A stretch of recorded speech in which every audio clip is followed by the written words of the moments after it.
नमस्कार दोस्तों, BCR news में आपका स्वागत है। मैं हूं आपका होस्ट एंड दोस्त अजय शास्त्री। जी हां दोस्तों, जैसे कि आप सभी जानते हैं कि हम आपके सामने ताज़ा तरीन खबरें लेकर आते रहते हैं और आज भी हम गर्मा गर्म न्यूज लेकर आपके सामने आए हैं। क्योंकि मनोज त्यागी जो विपक्ष के नेता हैं, उन्होंने जो ईडीएमसी में एक योजना बीजेपी द्वारा चलाई गई है, यानी कि कूड़ा डोर टू डोर से उठाने की जो योजना है, वो जो योजना है उसके तहत आज जो विपक्ष नेता हैं यानी कि मनोज त्यागी, उन्होंने प्रेस कॉन्फ्रेंस करके इसका विरोध जताया है। तो आइए आपको लेकर चलते हैं मनोज त्यागी के पास में कि किस तरह से वो सारी बातें बता रहे हैं और इस योजना का विरोध जता रहे हैं। भाजपा ने ईडीएमसी के अंदर जिस तरीके से जो कूड़ा उठाने की एक योजना जो मेट्रो कंपनी को दी, घर घर से कूड़ा उठाने की योजना, ऐसा नाम है, ऐसा लगता है कि अब किसी घर के बाहर कोई कूड़ा पड़ा हुआ नहीं मिलेगा, किसी घर के अंदर कोई बैलेंस कूड़ा नहीं रहेगा। लेकिन बहुत ही शर्म की बात है कि वो हो नहीं पा रहा है। मैं आपको सबसे पहले अवगत कराना चाहता हूँ एमसीडी के उन संसाधनों के बारे में जो एमसीडी के पास तमाम मशीनरी उपलब्ध होने के बावजूद, तमाम कर्मचारी उपलब्ध होने के बावजूद, ढलाव बने होने के बावजूद भारतीय जनता पार्टी ने ये कूड़ा उठाने का काम एक निजी कंपनी को, मुझे ऐसा लगता है कि अपने किसी लाभ के वजह से जो है उसको ये दे दिया।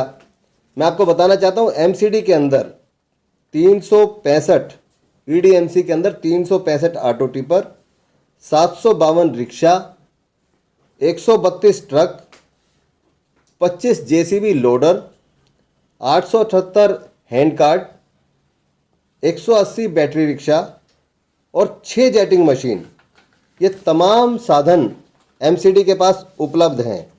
और इस उपलब्ध साधनों के बावजूद एमसीडी ने आज ये कूड़ा उठाने का काम एक निजी कंपनी को दे दिया है। इन सारे ऑटो टिपर जो कि बाकायदा एमसीडी ने से डिटेल हमने ली थी और इन्हीं के कागजों में ये दर्शाता है कि पूर्वी दिल्ली के नगर निगम के अंदर में जो ऑटो टिपर चल रहे थे उनके अंदर 2019 और 2020 का जो एक साल का पूरा खर्च है वो 41.52 करोड़ रुपए है। 41 करोड़ रुपए में 302 टिपर से कूड़ा उठाने का काम चल रहा था। और ये जो तमाम संसाधन चल रहे थे जिनसे हम कूड़े को उठा करके ढलाव से और लैंडफिल साइट तक ले जाते हैं, ये तकरीबन उनके जो डीजल वगैरह में जो खर्चा हो रहा था, उनकी मेंटेनेंस में जो खर्चा हो रहा था, डीजल का और संसाधन का 12 करोड़ 60 लाख रुपए खर्चा हो रहा था, जो कि इसमें दिया हुआ है कि 1,50,000 लीटर डीजल की खपत प्रति माह हो रही थी। तो 1,50,000 लीटर डीजल के हिसाब से लगाएं तो 12 करोड़ 60 लाख रुपए साल का बैठता है। तो इस खर्चे के बावजूद मुझे ये समझ नहीं आया कि जो काम ईडीएमसी इतने क्राइसिस के समय में, जब ईडीएमसी के पास एक एक रुपए की परेशानी है, तब इन्होंने ये कूड़ा उठाने का काम एक निजी कंपनी को दे दिया, जिसकी जिम्मेवारी थी कि एक एक घर जाएंगे, उसके किराएदार की घंटी बजाएंगे, मकान मालिक की घंटी बजाएंगे, घर से कूड़ा लेंगे, टिपर में डालेंगे, उसके बाद वो ढलाव पॉइंट तक जाएगा और ढलाव पॉइंट से लैंडफिल साइट तक जाएगा। लेकिन बहुत ही शर्म की बात है कि जब हमने इसकी छानबीन करी, जब हमने इसकी निकाली, इसकी छानबीन करके इसकी जांच करी, तो हमने पाया कि कूड़ा घरों से उठाना तो दूर की बात, आप दूसरे वार्डों की चर्चा छोड़ दीजिए। मैं एक वार्ड की बात करना चाहता हूं जो कि साउथ जोन की चेयरमैन है, मयूर विहार फेज 2 वार्ड है, वार्ड नंबर 11 है। यहाँ जा कर के हमने लोगों से बात करी और लोगों से बात करके हमने पाया कि वहाँ पर घरों में कूड़ा उठाने की बात तो बहुत दूर की बात है, गलियों के अंदर भी कोई रिक्शा, कोई टिपर नहीं पहुँच पा रहा। वहाँ लोगों ने शिकायत करी है कि हमारे यहाँ गली में भी कूड़ा लेने के लिए कोई टिपर नहीं आ रहा है।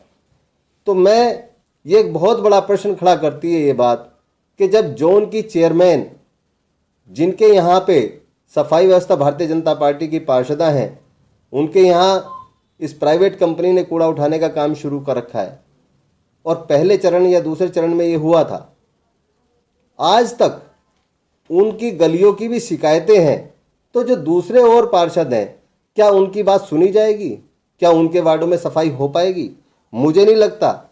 आज ये कंपनी जिस तरीके से कूड़ा उठाने में फेल साबित हो रही है, उसकी एक बहुत बड़ी पुष्टि उसी वार्ड के एसआई सैनिटरी इंस्पेक्टर ने की, जिसमें उन्होंने अपनी रिपोर्ट दी है। इस रिपोर्ट में साफ साफ लिखा है कि गलियों के अंदर 3 दिन तक कूड़ा पड़ा रहता है, 3 दिन तक कूड़ा नहीं उठ पाता, गलियों में रिक्शा नहीं आती, शील्ड पड़ी रहती है। ये उसी सैनिटरी इंस्पेक्टर की रिपोर्ट मैं आपके सामने पेश कर रहा हूँ। जब वहाँ का सैनिटरी इंस्पेक्टर खुद ये बात कह रहा है और मान रहा है, तो फिर ये भारतीय जनता पार्टी के लोग इस कंपनी को ज़बरदस्ती लगाने के लिए क्यों आतुर हैं, क्यों परेशान हैं? मुझे ये बात समझ नहीं आ रही। इसी के साथ साथ जब इस कंपनी की बात करते हैं और इसी तरीके से कूड़ा उठाने का काम साउथ एमसीडी के अंदर भी दिया हुआ है, आप सभी लोगों को भली भांति पता होगा। आप कॉमर्शियल दुकानों से कूड़ा उठाने का पैसा ले रहे हैं, आप बंद घरों से भी कूड़ा उठाने का पैसा मांग रहे हैं, उनके पास नोटिस भेज रहे हैं। वहाँ से हमारे पास एक रिपोर्ट आई है जहाँ लोगों ने शिकायत करी है साउथ एमसीडी के, हमारे एलओपी से बात हुई है। वहाँ पे लोगों ने आकर के ये कहा कि हमारे घर के अंदर कोई भी व्यक्ति नहीं रहता, ना कोई किराएदार है, ना हम स्वयं रहते हैं, हमारा एक्स्ट्रा प्रॉपर्टी है, हमने बंद करके रखी हुई है, हमारे यहाँ कूड़े की कोई प्रोडक्शन नहीं होती, जहाँ से कूड़ा कोई पैदा नहीं होता। क्या वहाँ पे भी आप बिल भेजेंगे? क्या वहाँ से भी आप पैसा लेंगे? सबसे पहली बात तो नगर निगम का काम सेवा का काम है। नगर निगम का काम घर घर से कूड़ा उठाने का, गली मोहल्लों को साफ करने का काम है। लेकिन आज मुझे ऐसा लग रहा है कि इस नगर निगम को एक व्यवसाय बना दिया गया, एक व्यावसायिक उपक्रम बना दिया गया, जिसका काम सेवा का था। भाजपा जगह जगह, चाहे वो दुकानदार हों, चाहे छोटी छोटी दुकानें हों या फिर घर हों, आज साउथ एमसीडी में वहाँ से पैसे लेने का काम चल रहा है। मुझे ऐसा लगता है कि आज ये प्रक्रिया जिस तरीके से शुरू करी गई है ईडीएमसी में, आज यहाँ पे पैसा नहीं लिया जा रहा, बताया जा रहा है पैसे नहीं लिए जाएंगे। लेकिन जैसे जैसे इसको आगे बढ़ाया जाएगा, मुझे लगता है कि यहाँ पर भी भारतीय जनता पार्टी ने बहुत कुछ छिपा के रखा हुआ है और इनके साथ अंदर से हाथ मिला रखा है। और घरों से जब कूड़ा उठाते उठाते ये घरों से भी पैसा लेंगे और दुकानदारों से भी पैसा लेंगे, जबकि यमुना पार बहुत ही गरीब तबके के लोग रहते हैं। हमारे यहाँ 25-25 गज के मकानों में रहने वाले लोग हैं, उसमें भी 3-3 मंजिल पे अलग अलग फैमिलियाँ रहती हैं।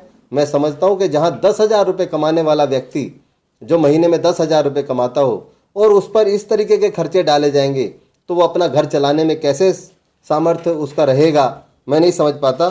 तो मैं आपके माध्यम से भारतीय जनता पार्टी को बताना चाहता हूं कि जिस तरीके से वो लूट का काम चला रहे हैं, जिस तरीके से वो कंपनियों के साथ मिलकर के आम जनता को लूटने का काम कर रहे हैं, जिस तरीके से वो इन प्राइवेट कंपनियों को सारे कामों को देने का काम कर रहे हैं, धीरे धीरे करके एक एक काम निजी कंपनी के हाथों में सौंपा जा रहा है। मैं इसका घोर विरोध करता हूं, मैं इसकी निंदा करता हूं।